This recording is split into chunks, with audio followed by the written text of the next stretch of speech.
Good evening. I guess I don't need these yet. I want to talk for a minute about what I've got going on here.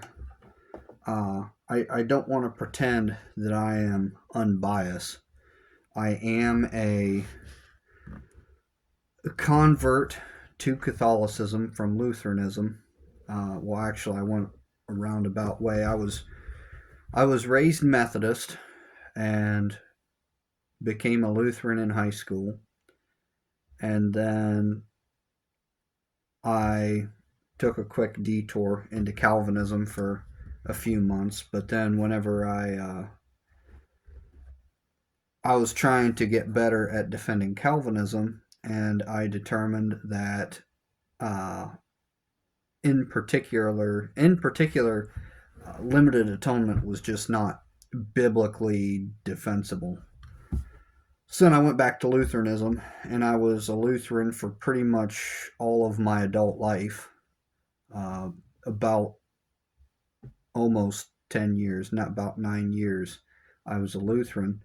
And then, whenever that fell through because ELCA and, you know, my pastor had left and was replaced by a pro LGBT feminist woman, I couldn't go to that church anymore.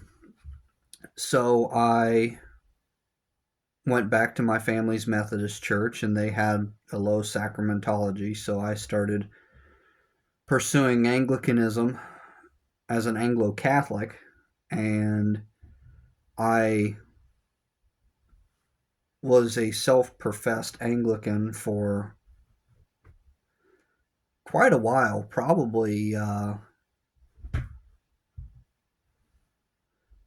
almost a year, probably about 10 months. I was I was going to I was mostly going to Presbyterian churches because that's what is around here, but um I was a self-professed Anglican, but then I got the call to Rome, and I didn't swim the Tiber. I was waterboarded across the Tiber,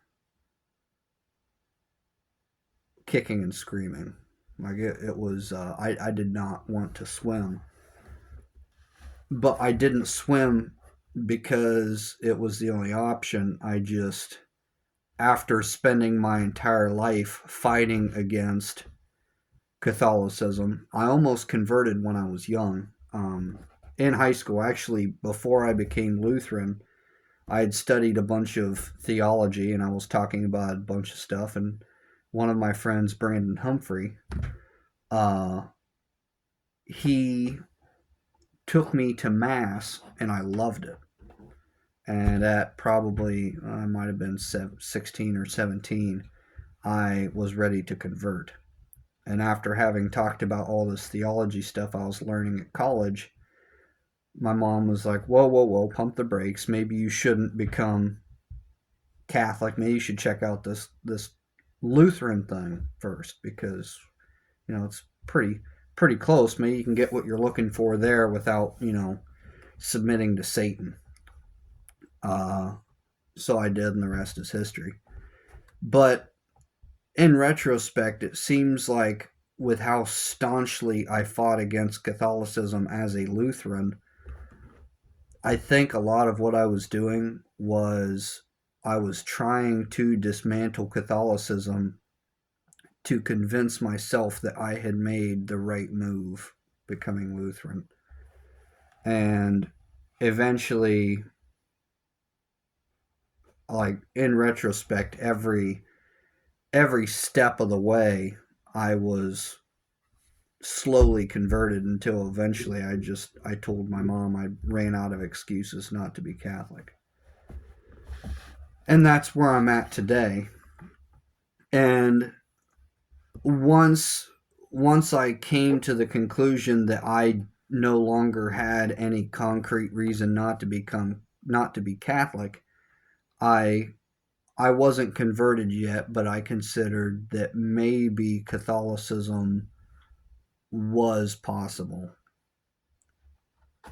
And the moment I let my guard down and took a little tiny leap of faith, to say, okay, well, Catholicism makes more sense than anything else at the moment. Um, Maybe though there's still things I disagree with and I don't understand everything. Maybe I'm willing to just take this little leap of faith to trust the church, um, for the sake of all there is to gain. And I did, and they say with faith comes understanding, and that's what happened. It's like it's not even a matter of indoctrination. I used to believe that you could be indoctrinated into reading scripture or anything any way that somebody wants you to based on how they teach you how to read it. But once I once I was converted, it was every debate with a Catholic I had ever had, um, every conversation, everything I had learned about Catholicism, it all just started to click together. And I started reading scripture differently. There's so many verses in scripture that I'd read as a Protestant and just glance over, or I wouldn't think much of it. But then I read them as a Catholic, and it's not just yeah, the big Catholic verses like Matthew 16, uh, Thessalonians 2:15, the various really home run Catholic verses. Beyond those were shown to me by people like John Bergsma and Scott Hahn, uh, as well as just some other Catholics that I know personally. But every book of the New Testament, every chapter of every book of the New Testament, with a Catholic mind, and that's why Catholics need to read their Bibles more, because they would have their minds blown with what a Catholic book that is. It's every verse can be read through the Catholic lens and be perfectly Catholic. Every verse of it sounds Catholic, and it's the same thing with the Church Fathers. And so many people say that Catholics pick and choose through the Church Fathers and say that, oh well, you have to read it from a Catholic. In order for the Church Fathers to sound Catholic, you have to read them from a Catholic context. Well, I mean, according to Saint Ignatius, it's been the Catholic context at least since the early second century. So, I mean, I think the burden of proof that it shouldn't be read in a Catholic context is, on the naysayers. But a lot of people say objectively that the church fathers just aren't Catholic, like they're just completely different things. But whenever I've read the church fathers, just like the Bible, there's stuff I pick up all over the place. Just like the past 2 days, I read the Didache, and uh, in there I saw what I believed. I'm no scholar, but I read what looked like, um, suggesting prayer to the saints, and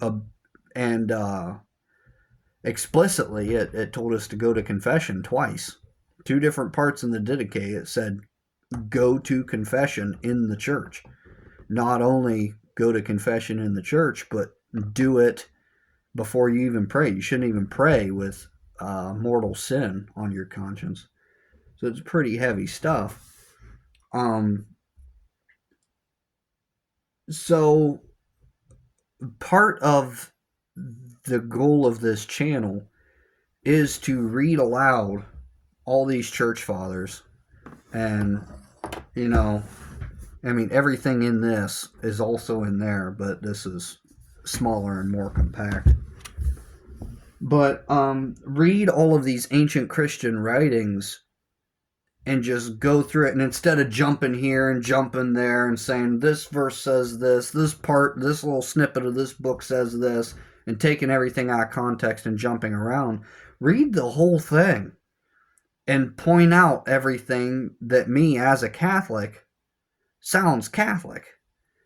And I think that could be useful even for Protestants, because whenever Protestants say, "Oh well, the church fathers weren't Catholic," and then whenever a Catholic asserts that they were, people just act like they're crazy because they're I don't know reading things into it that aren't there. But if if a Catholic watches this, they could get something of a good Catholic reading of the church fathers. But also, if a Protestant who has heard the assertion that the church fathers were Catholic watches me read this and pull something out of it that's Catholic, then even if they don't think that that's what the church fathers are saying, they can understand how it is that I can make the assertion that they're Catholic. I actually just said in the video last night that I probably won't be reading the Bible on the channel because everybody reads the Bible. But in the context of reading sections of the Bible and pointing out verses, not just verses, but explaining even how every verse is Catholic, that's different than just reading the Bible or just pulling teachings out of it. That's giving people a view into how I've come to understand these things. And even if you disagree, I think if someone sees how I come to my conclusions, we might better understand each other. Um, but with that, Ignatius is, I think for the most part, anyone who knows believes that Saint Ignatius is like the most Catholic of the Apostolic Fathers. And I'm going to start off reading him. I was going to do Clement because people like to fight over Clement.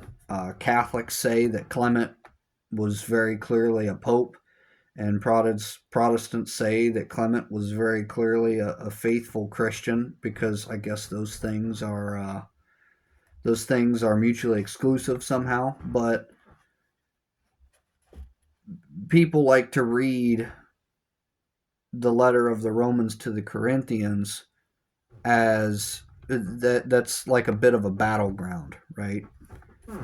And that I think would be a good one to do. And I looked at that, and it's like 60 pages. So I'm not doing that yet. Another thing I wanted to do was I wanted to get into the Catechism of the Council of Trent, but that's also a lot of reading, and I think it's best that we stick with early church stuff for now. And as I myself am reading a lot of this for the first time, uh, I think it good to go through things fairly chronologically.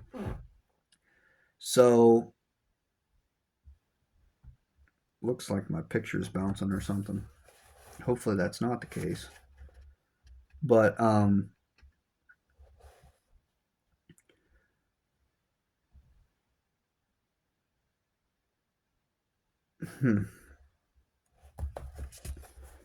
anyhow, I don't think I deleted the video from last night, so it might be getting kind of full. But you know, I can put this in a separate video explaining where I'm at, because I spent 15 minutes talking about why I'm doing what I'm doing in today's video. That was supposed to be the intro, but I can. I think I'll end this video now and then go delete the other video and then start into St. Ignatius's letter to the Ephesians. So, um, stay tuned, and I'll be posting that video 10 minutes after this one.